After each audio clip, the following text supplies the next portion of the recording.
Good morning students. Last class में हमने exercise 5.1 का 11 क्वेश्चन डिस्कस किया था। वहाँ तक हमने कंप्लीट कर लिया था और आई होप आपने अपनी नोटबुक्स में भी या जिस भी आप कॉपी में प्रैक्टिस करते हैं उसमें कर लिया होगा।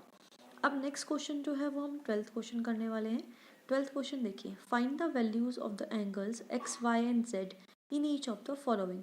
हमको हर ईच मतलब फर्स्ट पार्ट और सेकेंड पार्ट जो भी है इसमें हमको एक्स वाई जेड की वैल्यू फाइंड आउट करनी है और किस बेसिस पे करनी है, जो हमने प्रॉपर्टीज पढ़ी हुई हैं उस बेसिस पे करनी है। अब देखिए, सबसे पहले ये लाइन है, एक ये लाइन है, आपस में इंटरसेक्ट मतलब आपस में मिल रही है किस पॉइंट पे, एक डेफिनेट पॉइंट पे मिल रही है। ठीक है, इसके जो अपोजिट एंगल्स होते हैं वो इक्वल होते हैं, हमको पता है। मतलब y और z इक्वल होंगे और x और 55 इक्वल है, तो x की वैल्यू तो यहीं से निकल जाएगी सीधे। लिखेंगे हम x is equals to 55 degree. Reason because vertically opposite angles. ठीक है, एक तो रीजन ही हो गया, फर्स्ट तो निकल गई। आप दूसरी बात ध्यान रखना, जब भी आप कोई वैल्यूज आपको निकालने के लिए बोला जाए और आप उस वेरिएबल की वैल्यू निकालें तो उसको हमेशा ऐसे बॉक्स में बंद कर दीजिए जिससे कि हाईलाइट हो जाएगी हमने यहाँ वैल्यू निकाल दी है। ठीक है, अब नेक्स्ट हमको वाई की निकालनी है। आप देखो कैसे निकलेगी, क्योंकि इसमें ना वाई की ना जेड की है, ये पूरी स्ट्रेट लाइन है और आपको समझाया गया था जब एक स्ट्रेट लाइन होती है तो क्या होता है, जब सेमी सर्कल बनता है तो जो एंगल्स होते हैं उनका सम क्या होता है 180। इस तरह से है ये, देखो यहाँ पे देखो है या नहीं है, ये पूरा सेमी सर्कल बन रहा है ना, तो मतलब y plus 55 is equals to क्या होगा 180 होगा। तो आप लिखेंगे y degree plus 55 degree is equals to 180 degree, linear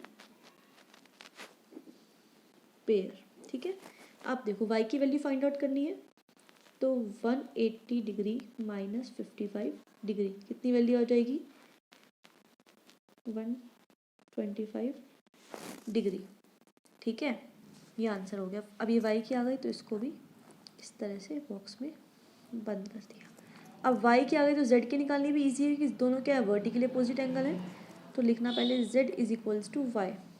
ठीक है, रीजन बिकॉज कि वर्टिकली अपोजिट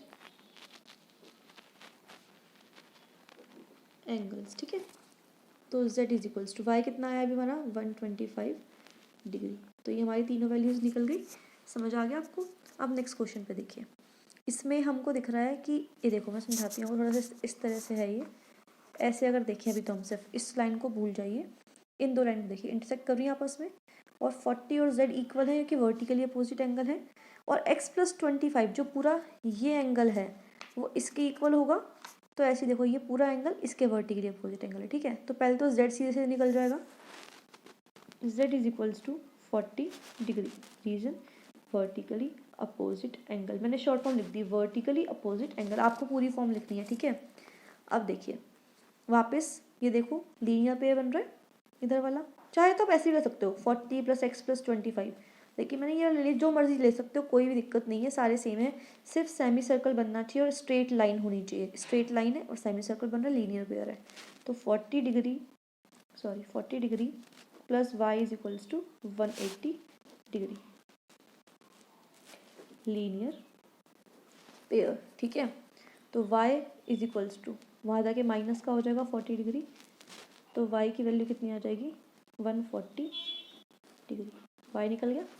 अब y निकल गया, ये पूरा इसके इक्वल है ना, तो हम लिखेंगे y, यहाँ पे लिखेंगे x plus 25 degree is equals to y, because ये पूरा वर्टिकली अपोजिट, ये पूरा इसके इक्वल होगा ना। ठीक है, वापस वर्टिकली अपोजिट एंगल्स।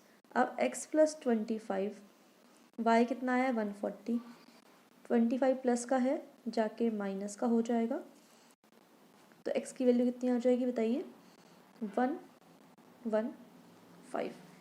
ठीक है, आ जाएगी, तो x की वैल्यू कितनी आ गई 115। अब देखो 115 प्लस 25 कितना रहेगा वापस 140, ये 140 के बराबर हो जाएगा। तो आगे समझ आपको ये क्वेश्चन आ रहे। अब देखो नेक्स्ट क्वेश्चन पे आते हैं, ये फिल इन द ब्लैंक्स हैं। If two angles are complementary, अगर दो एंगल्स कॉम्प्लीमेंट्री है मतलब उनका सम कितना होता है 90 डिग्री, तो वही पूछा then the sum of their measures, measure मतलब उसकी जो डिग्री होती है ना उसको मिला के आंसर क्या आएगा 90 डिग्री आएगा। If two angles are supplementary then the sum of their measures is, अगर दो एंगल क्या है सप्लीमेंट्री है तो उनके एंगल का सम मतलब उनके दोनों एंगल का मेजर क्या होगा 180 डिग्री होगा।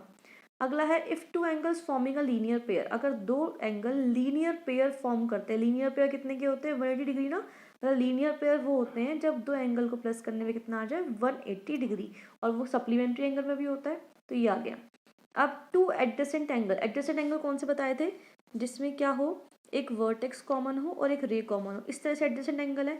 अब एडजेसेंट एंगल में कंपलसरी नहीं होता कि उनका सम 90 हो या 180 हो, लेकिन अगर क्या है हमको देखा है कि मान लो कोई एडजेसेंट एंगल्स भी है, मतलब इस तरह से एंगल है और उनका सम भी 180 आ रहा है, तो क्या हो रहा है वो लीनियर पेयर फॉर्म कर रहे हैं कि स्ट्रेट लाइन हो गई 180 डिग्री फॉर्म कर लीनियर पेयर हो गया। ठीक है।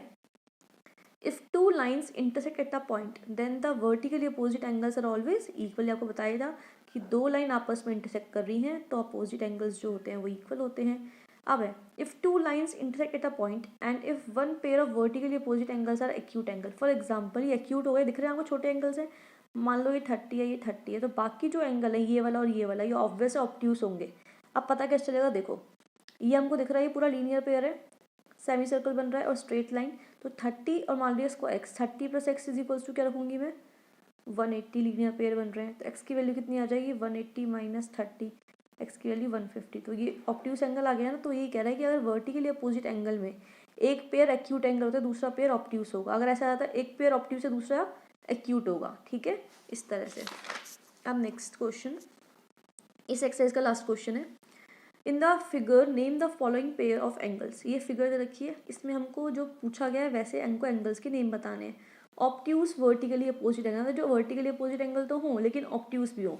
अगर मैं इस लाइन को भूल जाऊँ तो दिख रहा है दो लाइन इंटरसेक्ट कर रही है आपस में। अब ए ओ बी देखो, ये एंगल जो है ये इसके इक्वल है, लेकिन ये दिख रहे हैं हमको एक्यूट दिख रहा है, देख के पता चल रहा है कि छोटे एंगल है 90 से। तो ऑब्ट्यूस कौन से देंगे ए ओ डी ये वाला एंगल और बी ओ सी, देखो ए ओ डी और बी ओ सी हो गए ना, तो ए ओ डी और बी ओ सी हो गए। एडजेसेंट कॉम्प्लीमेंट्री एंगल मतलब ऐसे एंगल्स जिनमें एक वर्टेक्स कॉमन हो एक रे कॉमन हो और उनका सम भी 90 हो। तो देखो यहाँ से देखो, इधर इसको भूल जाओ फिगर को, इधर देखो बी ए ओ बी और ई ओ या ए ओ ई, ये देखो एक ओ वर्टेक्स कॉमन है और यहाँ से ये और यहाँ से ये, तो ये कौन से हो गए एडजेसेंट कॉम्प्लीमेंट्री एंगल्स हो गए। अब आता है इक्वल सप्लीमेंट्री एंगल्स, मतलब ऐसे एंगल जिनका सम कितना है, ठीक है 180 है और वो इक्वल भी हो। मतलब देखो बी ओ ई और डी ओ ई, अब देखा जाए तो बी ओ ई जब भी ऐसे एंगल आ जाएगा इस तरह से या इस तरह से 90 होता है, सोचने की जरूरत नहीं है, ऐसे बनता है स्ट्रेट लाइन और ऐसे। तो दिख रहा है हमको बी ओ ई 90 है, ई ओ डी भी 90 है और इनको मिला कौन सा एक स्ट्रेट लाइन बन रही है। अगर मैं इसको भूल जाऊँ इस लाइन को, देखो बी ओ ई और डी ओ ई, ठीक है, तो ये दोनों इक्वल भी हैं और इनका सम भी कितना आ रहा है 180 आ रहा है। अनइक्वल सप्लीमेंट्री एंगल मतलब जिन दोनों का सम 180 हो लेकिन वो अनइक्वल हो, मतलब बराबर उनकी वैल्यू ना हो, तो कौन से हो सकते हैं डी ओ सी। देखो ये स्ट्रेट लाइन है तो सप्लीमेंट्री तो ये बनेगा नीचे वाला, तो डी ओ सी और बी ओ सी, ठीक है। या फिर ऐसा होता है ए ओ ई और ई ओ सी, कोई सा भी बोल दो सारे सही है इसमें, ठीक है। एक पेयर बोला है तो एक ही लिखेंगे हम। Adjacent angles that do not form a linear pair, मतलब जो एडजेसेंट एंगल्स हैं जिनके बीच में एक वर्टेक्स कॉमन है और एक रे कॉमन है बट वो linear pair straight line form नहीं कर रहे। तो देखो बी ओ ए ई ओ ए कॉमन वर्टेक्स कॉमन, एक इसमें देखो ए ओ ई डी ओ ई यहीं पे ख़त्म हो रहा है, स्ट्रेट लाइन नहीं बन रही।